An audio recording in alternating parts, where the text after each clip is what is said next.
on the last episode of Dragon and Hoard of the Queen, Dragon Queen Hoard, our friend Elfman Dune over here, Leosin, or whatever, Thar, got into a one-on duel with this Dragonborn badass. It was all. Oh no! Sorry. Saren. Yeah, Saren. Got into this one-on-one battle with this Dragonborn pole lancer guy. It was all super badass. They dueled it out. Lightning bolts were hitting down, and there was metal shears in the background. It was crazy. Panties were tossed. Yeah. Panties were tossed. Not that the elf cared. And it was real close. So they decided that they would both just call it, not wanting to fight to the death. They pulled their forces back, and we followed them over the next couple days, trying to gain knowledge and see what we were going to do. I went on this epic Red Wall mouse page chase to try and get information. We killed some guys, stole their robes, learned what the robes were all about, entered this raider camp to find a guy and scout around. Yeah. What was the guy's name? Leosin. Leosin. Yeah. Leosin, yeah. We snuck in there, tooled around, almost got caught a couple times, didn't get caught, found a prisoner, let him go, I think is what happened. Well, he's with us. He's with you. Yeah. And is that where we left off? You exited the camp. Okay. Yeah. So, yeah, that is where we left off. You have Leosin, this half-elf monk from the looks of him, very badly beat up. And you guys make your way to the keep of Green... whatever. Greenest. Green Rest, whatever. It's a weird sounding name. Greenest. Who names their town name that? And I guess I can clear off all this battle map stuff because it is all gone. Yeah, so you guys get there, and he is eternally grateful. He goes, the monk goes to you.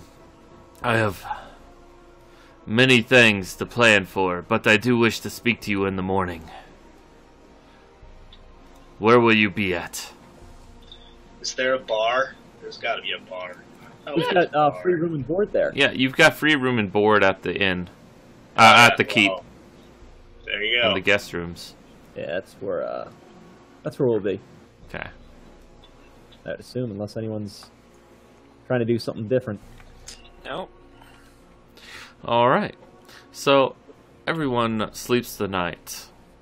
And you are all awakened by an attendant-looking fellow. Very frail and pale. And he goes, but he's very regally dressed in purples and reds and yellows. My lieges, come, please come with me. And all of them say that to every single one of you. I am from the... I am working for our Lord Governor. He wishes to speak with you.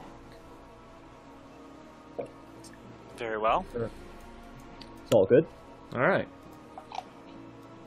So, you guys go up to the parapet. Governor Nightheel's there, waiting. And you also see the Castellan Escobar the Red, that fire dwarf guy. He's also there. And he's holding out this purple pillow that's encrusted with gold trim. And each of it, there's a shield kind of metal on it. And as you approach the parapet, you notice that villagers are located inside of the keep. And Governor Nihil goes, "Ah! Here they are, everyone!" As he shouts to the peasants about, "You're heroes of Greenest." And you hear just roarous applause. Give a nice little bow and please, wait. Thank you. you, thank you. Yeah. Thank you. It's been it's probably about noon. You guys slept in really late. If you weren't sleeping, then they found you, whatever you were doing, and brought you here. And he goes to each of you, and he pins this little shield-like pendant on your chest there. He goes, anything you wish to say to the people? They wish to hear the hero's words. Ooh, ooh, ooh, ooh. I got one. Okay. Looking around. You're talking, go ahead. I'll stay silent right now. All right, Get something to say. Brome steps Yeah, up sick. to the edge of the parapet and starts speaking. Where's diplomacy? Is diplomacy right? Well, just say what you're Oh. going to say and then roll. Alright. Things will never change unless you take action upon yourselves to better this world in a righteous and glorious way. Like we have. Thank you. All right, roll diplomacy, Where is... or it's actually Not persuasion. So, Persuasion, there it is. Gotcha. Bam. all right, and you hear a couple claps, like, Who is this guy? Ooh. yeah, Ooh, get him off the stage. and you hear the word Sarian, Sarian, Sarian, like start off in the crowd, because the people want to see the champion of the battle. It seems. I'll push forward our friend a little bit. Kind of give him a little bit of nudge. All right. I present to you your champion, people of Greenest. The man who stood up and fought where the rest of us waited and watched with anticipation. This man stood with courage, with bravery, where the rest of us watched and gazed on as to what would happen. He stood.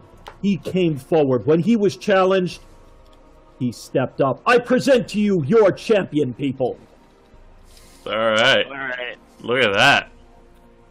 Sarian steps forward, sort of muttering under his breath that there's going to be a reckoning with this warlock. Oh! Ooh. Very nice. Nice. Yeah, Nice. all right. And the crowd erupts into applause as you step forward, Sarian. Also, make a perception check while you're at it. You two, there, Casalt, if you're close to the edge.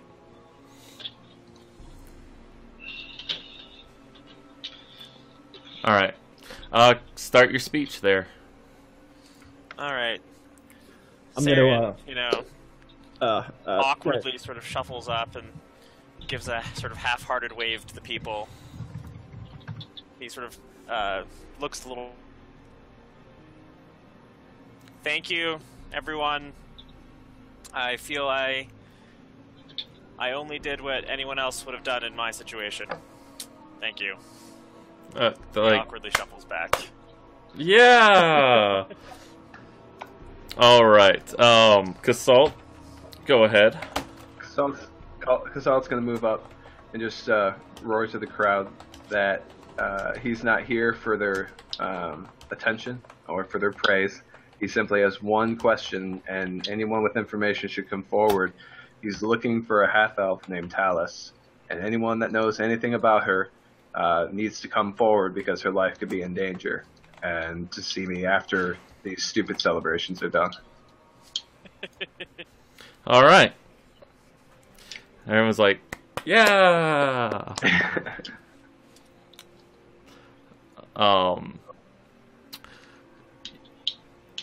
One second. What, You're did I you're just supposed run to it? whisper. You're supposed to whisper here, James.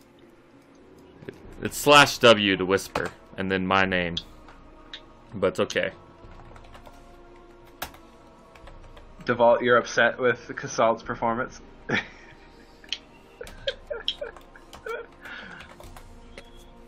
I don't even know where to begin. Casalt takes off into the crowd. All right.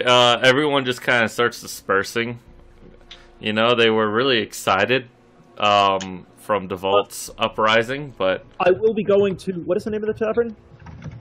the Greasy Pig. The Greasy Pig. Fantastic food, fantastic drink, anyone who's looking to buy me a drink and wants to hear some stories of what happened, especially you, young maiden over there. I see you looking.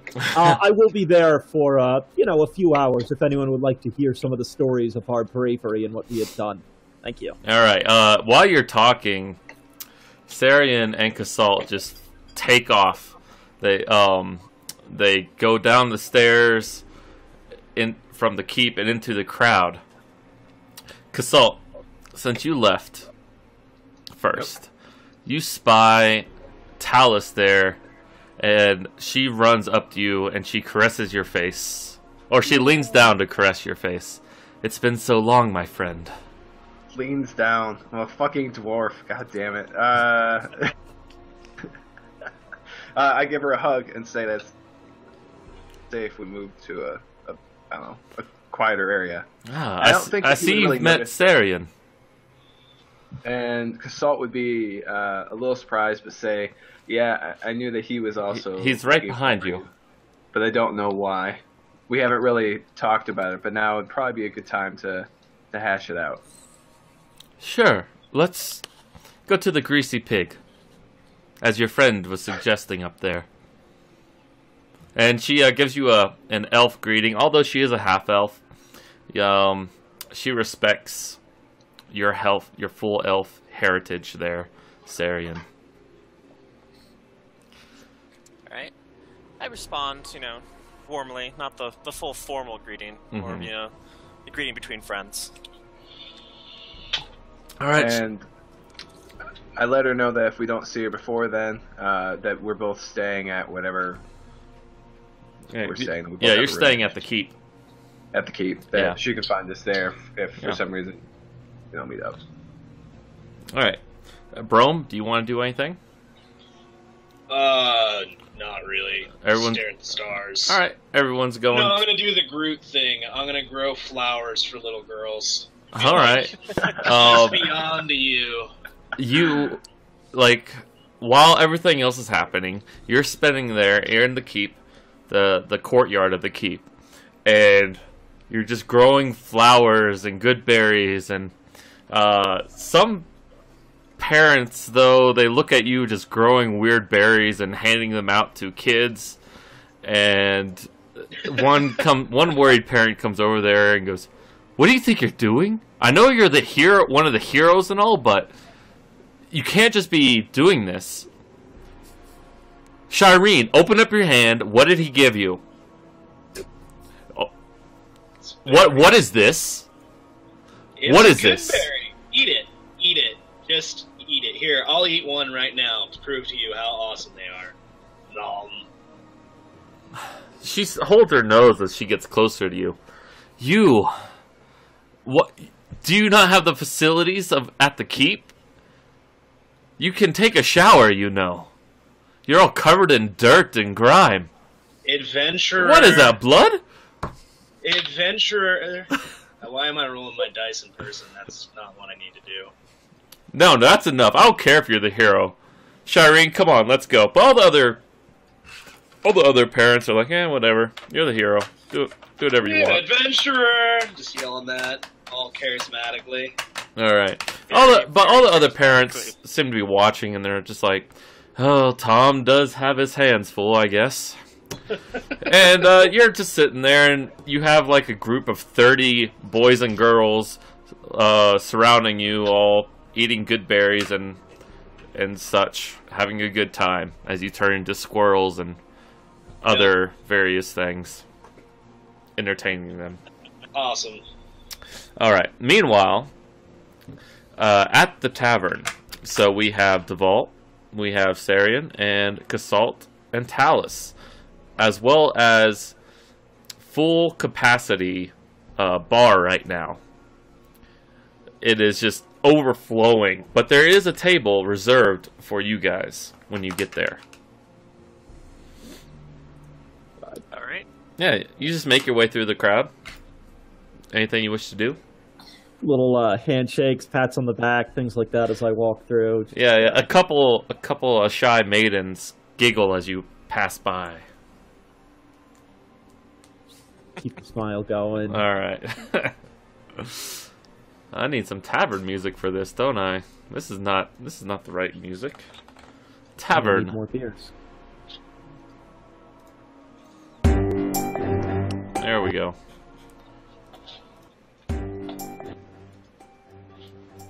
There we go. Some tavern music in the background. Zach? Uh-oh. Zach's frozen for me. Fucking uncomfortable, man. I can't wait to be out of this fucking place. Yeah? Well, your picture's frozen for whatever reason. Oh, is it really? Yeah. That's weird. Oh. Do I look weird in it? Hey, Oh you're no, I just- don't think it's frozen. I think he's just laying down. Zach, like wave your. Oh no, he is frozen. His eyes are. Okay, closed. there we go. There we go. Yeah, you're good now. Hey. Alright. So, you guys are at the tavern now. You make your way to the table. What do you wish to do? Ask Talos what the hell and where has she been? What are you talking about? Where have you been? Where were you hiding during the attack on Greenest? Oh. We've been looking all over for you. It's a small town. It shouldn't have been that tired. No, I wasn't in town. I thought you knew. No, I have no idea where you've been. Ever since I left, we were in Am, right? Yeah. Yeah. Ever since I left then, I had no idea where you've been. I've just been around. You know, I escaped from the cult. It was. I don't understand why you're so worried. My house was all trashed when I got back, though. That's really weird. That's Why wouldn't I be reasons worried? why we're worried. We get these notes saying that your life might be in danger. We show up, your house is trashed. Oh, yeah, of course. I apologize to you, especially you, Casalt, as she grips your hand softly. I never meant to do that to you. All right. Well, you say you escaped from the dragon cult, so you were being held there. Yeah. Well, tell us all about it. Like, what's been happening? Well, last night there was This a cult.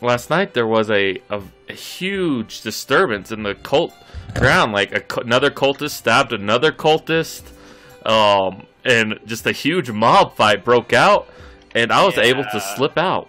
About that. We might have had something to do with that. Really? The details don't matter now. We're glad that you're safe as well. So, how do you two know each other? How do we know each other?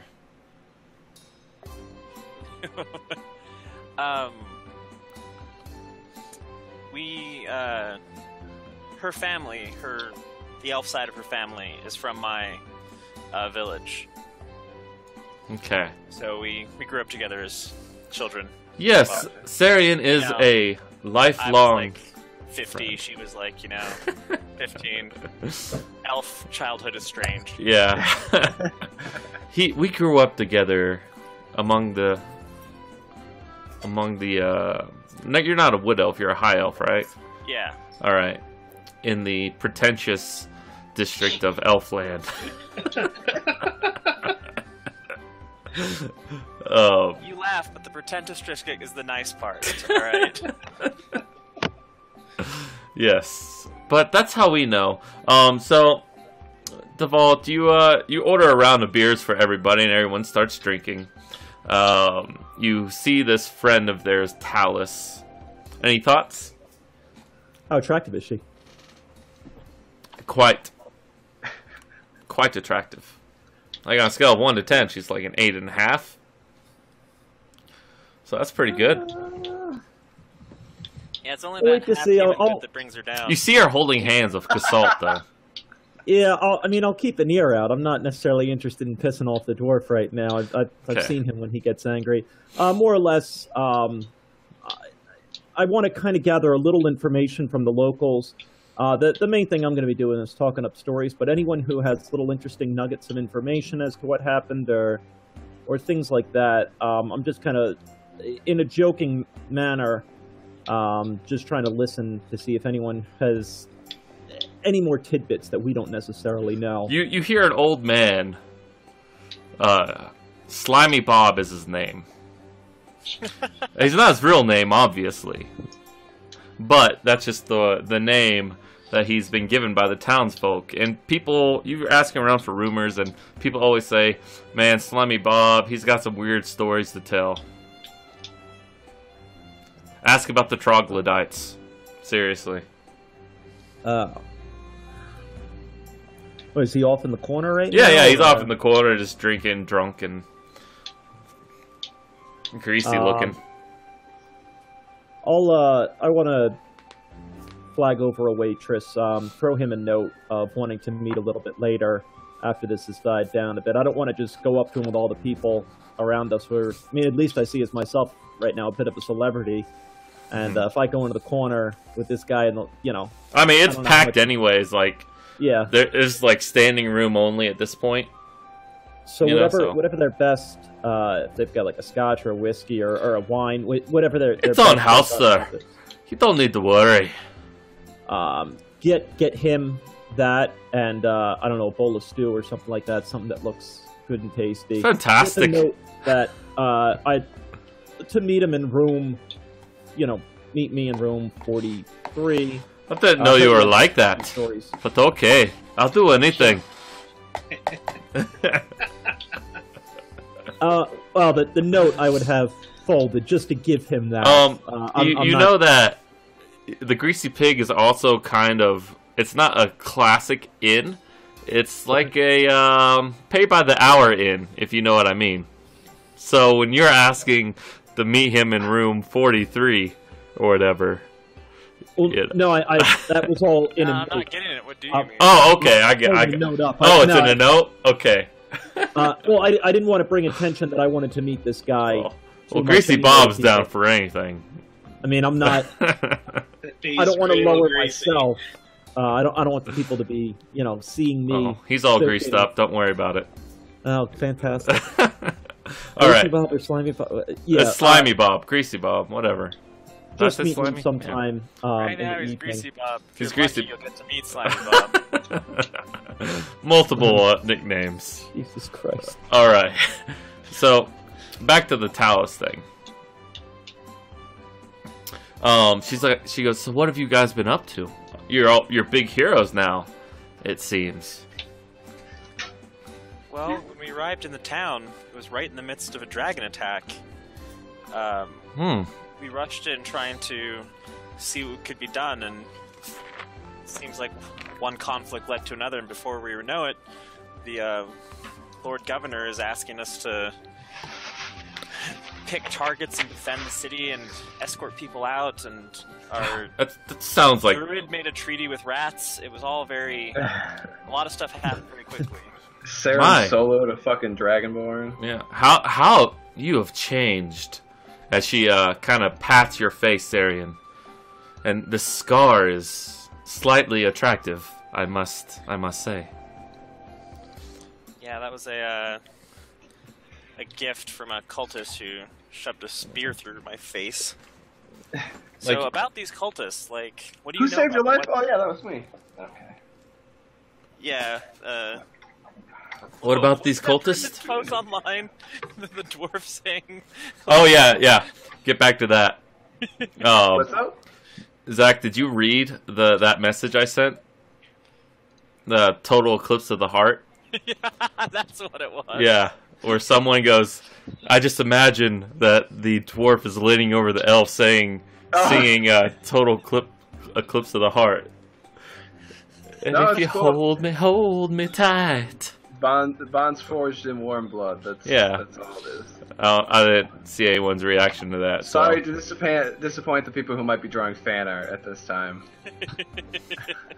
I don't think there's anyone drawing fan art, but if there is, we would love to see it. Even if it is our characters cuddling, whatever. Yeah, whatever. Alright, so you ask her about the cultists. She goes, What would you like to know?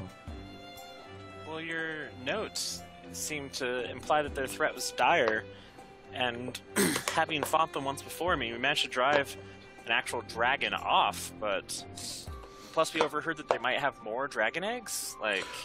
How far does it go? I don't quite know, but there was something very mysterious in that cave at that camp. is always guarded, but I heard that they were raising black dragons in there. Of course, none of them had hatched, but there was just a huge hatchery of black dragon eggs. Great. That's great news. That's fantastic. Have you gotten any more shipments? Shipments? Like, what do you mean? You know what I'm talking about. Oh! Like fencing? Like, what do you mean, though? Seriously. Seriously? Oh. Well, I didn't know if you agreed or not that she was part of my smuggling background or not. Oh, yeah, yeah. Or did you say that... She fences objects for you. Right? Yeah. Yep. She goes, no, I haven't got any... I've walked away from that life. Like, I'd still do it for you, of course. But you're the only one. Do anything that you're no longer uncomfortable with. Oh, I'm not uncomfortable with doing it for you. Okay. As she gives you a wink. So I take it that that's a no. You don't have anything waiting right now? No, I don't. I'm sorry. That's fine. But probably, with all the unstableness and the unrest, it's best that we have nothing here. All right. All right, Saren. That's how I know Talus. Also, she's got me out of a couple of jams. Saved my life once. But, anyways, okay. No, that sounds good. I'm just glad that you're safe and not in the ditch at that camp. But next time, just, I don't know, leave better notes, I don't know, at your house in some hiding spot that we can pre-agree on or something, I don't know. Yes, and she whispers over to you, and she whispers in your ear. Okay, and I'll whisper back to her. Alright. Alright, so the party's still going on. Anything else, anyone? Bob gets your note, and he kind of like looks over, and he's like...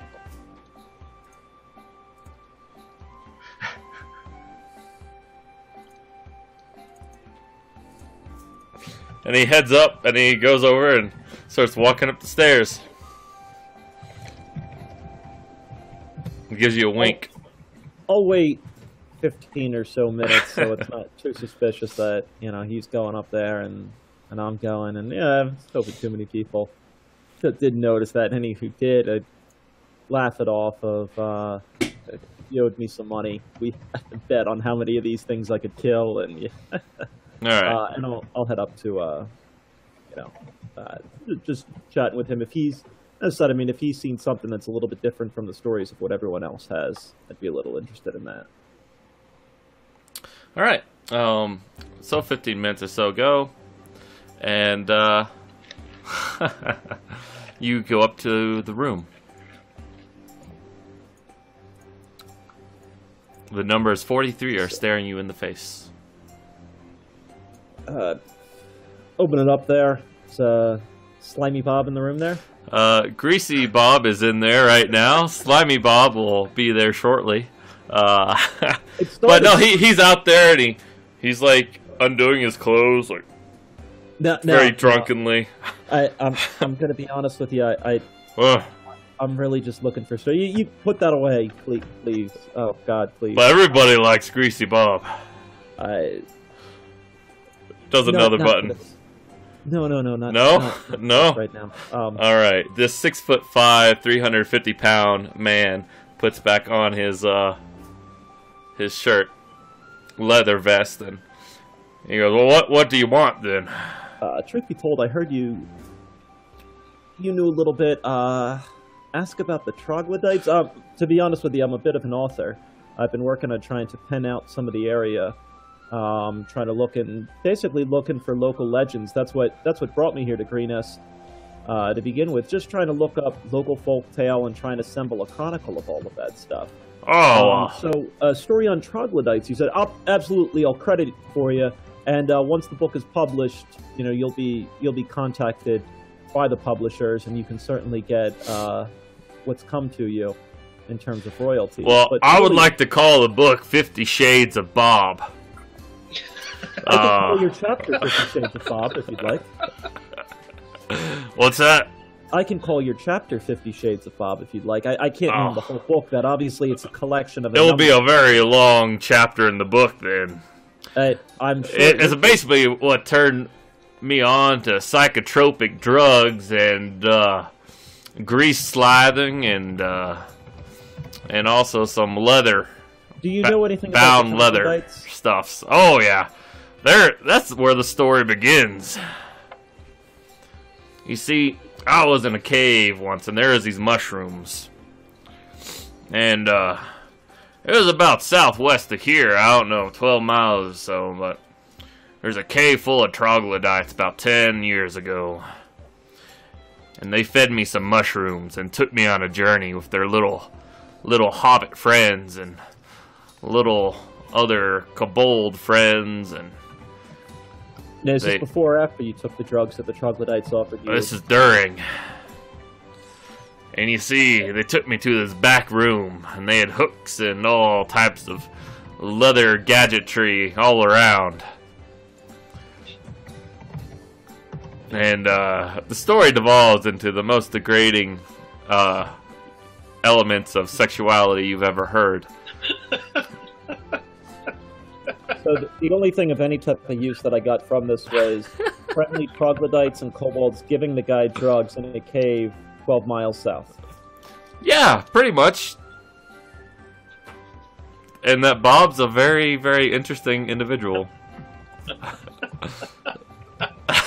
I thank Bob for his time. I struck him a gold piece, just as He starts a gold piece. All right, Bob knows what to do with a gold piece. no. He starts Again, we really are all fine with that.